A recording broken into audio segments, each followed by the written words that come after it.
Oh my goodness, truly मुझे यकीन नहीं होता हम कलयुग में ही जीते हैं ना, क्योंकि कुछ प्रोजेक्ट्स, कुछ आर्ट्स हमारे सामने इतने सलीके से निकल कर आते हैं कि हम और कुछ कह ही नहीं पाते सिवाय तारीफों के। इतनी एक्सपेक्टेशन तो मैंने मांगा पढ़ते समय भी नहीं करी थी यार, जितनी आज की डेट में मुझे अगले एपिसोड से है। This is literally the peak of delivery, वो वाली नहीं, ये वाली।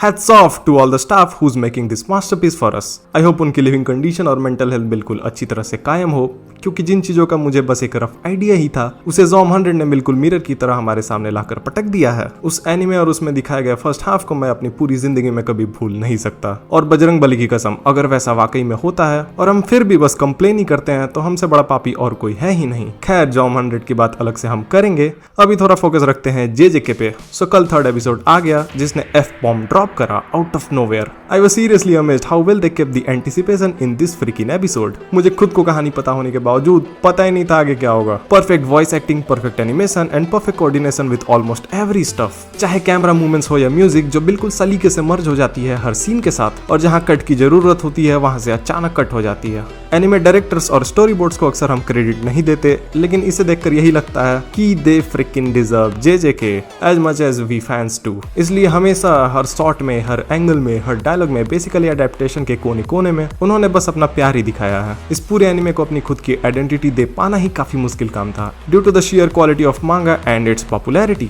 मतलब हम में से ज्यादा लोग ने इस एनिमे को ऑलरेडी देख रखा है, आई मीन इसकी स्टोरी को देख रखा है, तो इसका रेलेवेंस सिर्फ एनिमेशन ही डिफाइन कर सकती थी, जो कि इसने करा भी। और अगर आर्गुमेंट में कोई बंदा डीमन स्लेयर लाना चाहता है तो उसकी अपनी मर्जी, but personally I think it is somewhat better than demon slayer in terms of overall animation. क्योंकि एक तो कर्स वर्ल्ड को अडेप्ट करना ही कॉम्प्लिकेटेड है, मांगा पैनल्स में ज्यादा फ्रेम्स है नहीं, तो इसमें डायरेक्टर्स का काम ऑटोमेटिकली बढ़ जाता है। फाइट सीन्स की कोरियोग्राफी लिटरली गायब होती है, जिन्हें अच्छे से ध्यान में रखकर डायरेक्टर्स को स्टोरी में मर्ज करवाना होता है। सो हाँ, ये बच्चे कुछ लेआउट्स एनिमेटर्स अपनी मर्जी से भर सकते हैं। गेगी अकुतामी अपनी इस कहानी को फास्ट पेस्ड रखते हैं, इसलिए उनकी प्रायोरिटी हमेशा ही कहानी को एक पर्टिकुलर पेस पे रखना होता है, न कि ढेर सारे पैनल्स में बस फाइट सीन्स ही पेल देना और उन्हें ग्लैमराइज करना। इसलिए कई बार रफ आर्ट्स में भी हमें फाइट्स देखने को मिलती है, और ये सारी चीजें अनफॉर्चुनेटली इसे एक इनकम्प्लीट मांगा बनाती है, एटलीस्ट मेरे जैसे कैजुअल फैंस के लिए जो बस स्टोरी जानने के लिए इसे जुड़े हुए हैं बस। पर मापा ने इस कमी को पूरा करते हुए हमारे लिए एक बहुत ही प्यारा सा तोहफा पेश किया है, जिसे हमें तहे दिल से अपनाना चाहिए। सो लास्ट एपिसोड में मैंने वीडियो नहीं बनाई थी क्योंकि स्टोरी थोड़ी बहुत ही प्रोग्रेस कर रही थी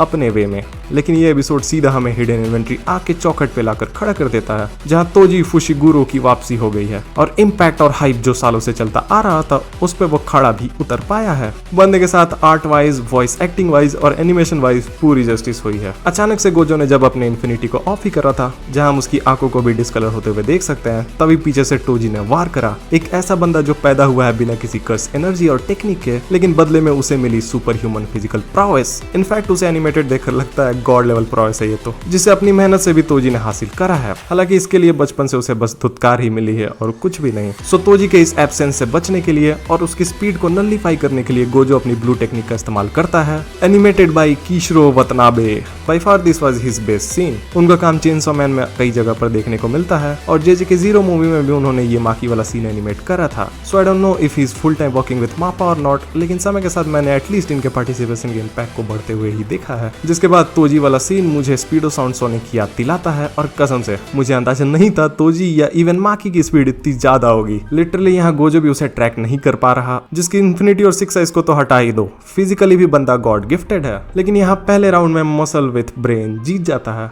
हमने शायद सीरीज का अब तक का सबसे ब्रूटल सीन देख लिया। गोजो को इस हालत में शायद किसी ने इमेजिन करा होगा, जिसके ठीक बाद गेटो रिको को 2 चॉइसेस देता है, या तो वो एज प्लान्ड टेंगन में मर्ज हो जाए, या वो अपनी उसी जिंदगी में वापस लौट जाए और बिना किसी बंदिशों के वापस जीना शुरू कर दे। और हाँ, ये 2 लड़कियों के बीच में LIQ वाला सीन को गलत मत समझना, इनकी रिलेशनशिप बिल्कुल प्लेटोनिक है। खैर, जब ये स्लाइस ऑफ लाइफ वाला पार्ट चल ही रहा था, तभी तोजी ने इसे क्राइम थ्रिलर बना दिया। अचानक रिको की खोपड़ी खोल दी रे बाबा, और फिर दोबारा एक फाइट के क्लिफ हैंगर पे ये एपिसोड खत्म हो जाता है। सो हिडन इन्वेंट्री में बस 2 एपिसोड ही बचे हैं, जिन दोनों में सिनेरियो कमाल का होगा। जेजेके को लोग आखिर इतना क्यों हाइप करते हैं, आई होप आपको समझ में आने लगा होगा। बाकी के बच्चे 2 एपिसोड में बस फाइट है। तब तक मेरा ज़ॉम 100 पे एक वीडियो आएगा, देख लेना उसको भी। This is Saket from an enthusiast. See ya, peace out.